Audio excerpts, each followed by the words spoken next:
ये धरती केवल मिट्टी नहीं है, ये हर कण में शौर्य की गूंज लिए हुए है। यहाँ की हवाओं में इतिहास की सिसकियां भी हैं और विजय की गूंज भी। ये वो धरती है जहाँ हर घर में एक जवान है, हर माँ के लोरियों में बंदूक की नाल की गूंज है और हर बच्चे के पहले खिलौने में होता है तिरंगा।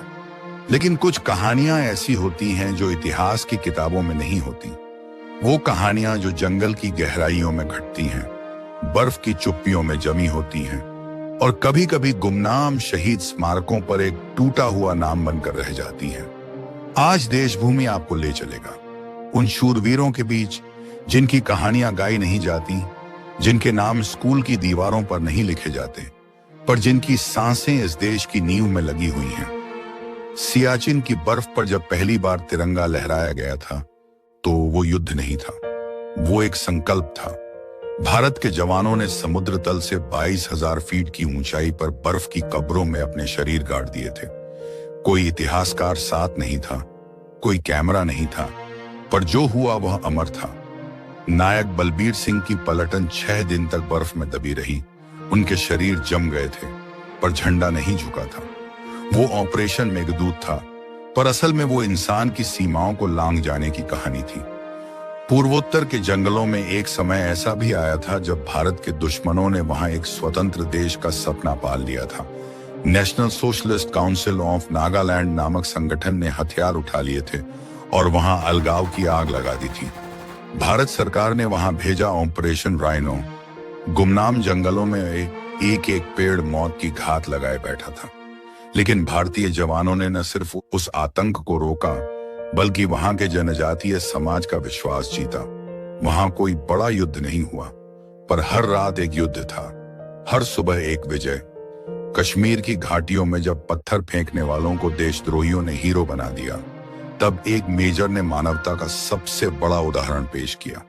मेजर गोगोई ने एक पत्थरबाज को जीप के आगे बांधा ताकि उस एक जीवन को बचाया जा सके और बाकी सैकड़ों को हिंसा से रोका जा सके। ये कहानी बहसों का विषय बन सकती है, पर एक सैनिक के लिए ये केवल एक निर्णय था, जान बचाने का निर्णय। और यही फर्क है सैनिक और नेता में। सन 1987 ऑपरेशन पवन श्रीलंका की भूमि पर भारतीय सेना शांति स्थापित करने गई थी, पर वहां उन्हें मिला विरोध और हिंसा का जाल। एलटीटी जैसे संगठन ने भारतीय सेना पर घातक हमले किए। मेजर सैंडी मारवाहा जैसे अफसरों ने मौत की आंखों में आंखें डालकर अपने साथियों को सुरक्षित बाहर निकाला।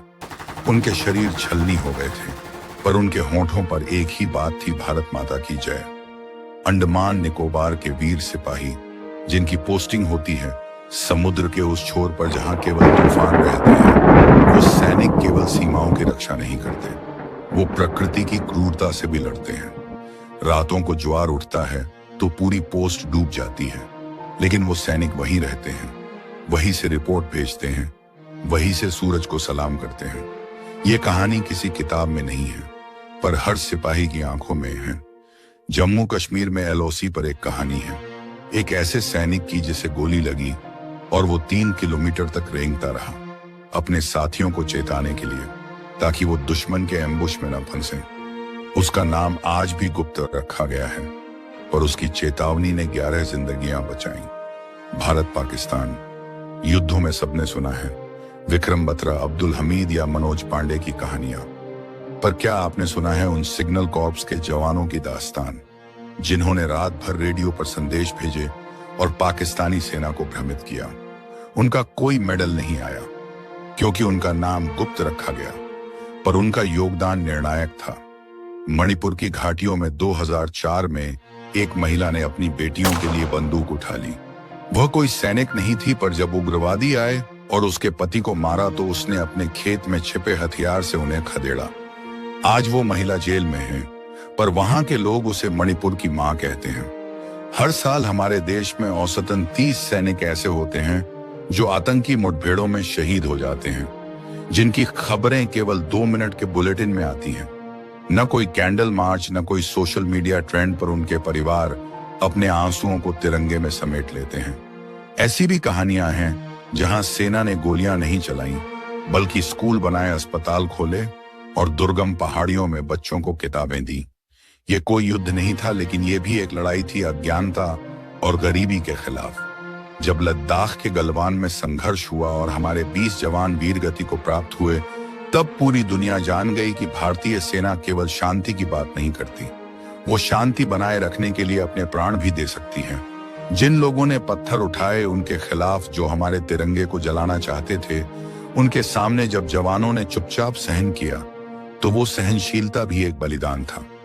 भारत माता के इन सपूतों की कहानियां केवल गोली और बंदूक की नहीं है, ये करुणा, संवेदना और अंतहीन धैर्य की कहानियां हैं।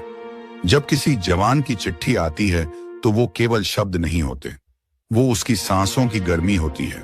जब वो लिखता है, मां चिंता मत करना, मैं ठीक हूं, तब वो झूठ बोल रहा होता है, पर उस झूठ में भी सच्चाई होती है, एक मां को सुकून देने की। आज हम जब अपने मोबाइल में व्यस्त हैं, जब हमारी रातें इंस्टाग्राम और रील्स में कटती हैं, तब देश के किसी कोने में एक जवान रात भर जागता है, केवल इसलिए कि हम चैन से सो सकें। हम उस जवान को नहीं जानते, उसका नाम नहीं जानते, पर उसकी सांसें हमारी सुरक्षा में लगी हैं। देशभूमि आपको ये याद दिलाता है कि ये राष्ट्र केवल राजनीति या अर्थव्यवस्था से नहीं चलता, ये चलता है उस अदृश्य बलिदान पर जो हर दिन, हर घंटे, हर पल दिया जाता है। वीर भोग्या वसुंधरा, ये केवल एक वाक्य नहीं, एक यथार्थ है। यह धरती उन्हीं की होती है जो इसके लिए अपने प्राण देने को तैयार होते हैं। अब हम आपको ले चलते हैं करगिल युद्ध की उस पंक्ति में, जहां एक गोरखा जवान ने अपनी राइफल के साथ पहाड़ी चढ़ते हुए केवल एक पंक्ति दोहराई थी, जय महाकाली, और फिर उसने अकेले दुश्मन की चौकी पर धावा बोल दिया। एक फौजी पिता जब अपने बेटे की अंतिम यात्रा में तिरंगे को चूमकर कहता है कि मेरा दूसरा बेटा भी देश को समर्पित है, तो वह केवल शब्द नहीं होते, वो पूरे राष्ट्र की रीढ़ होते हैं।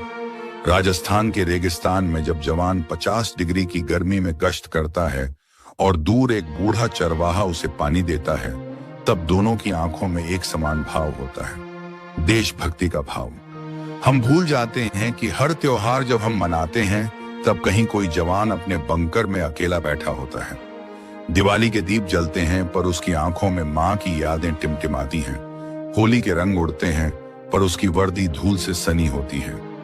देशभूमि इन असंख्य कहानियों को आपके सामने लाती है, ताकि अगली बार जब आप तिरंगे को देखें तो सिर्फ एक कपड़ा ना दिखे, उसमें वो रक्त दिखे, वो आंसू दिखे, वो सपने दिखें जो देश ने अपने जवानों के हाथों सौंपे हैं। जय हिंद, जय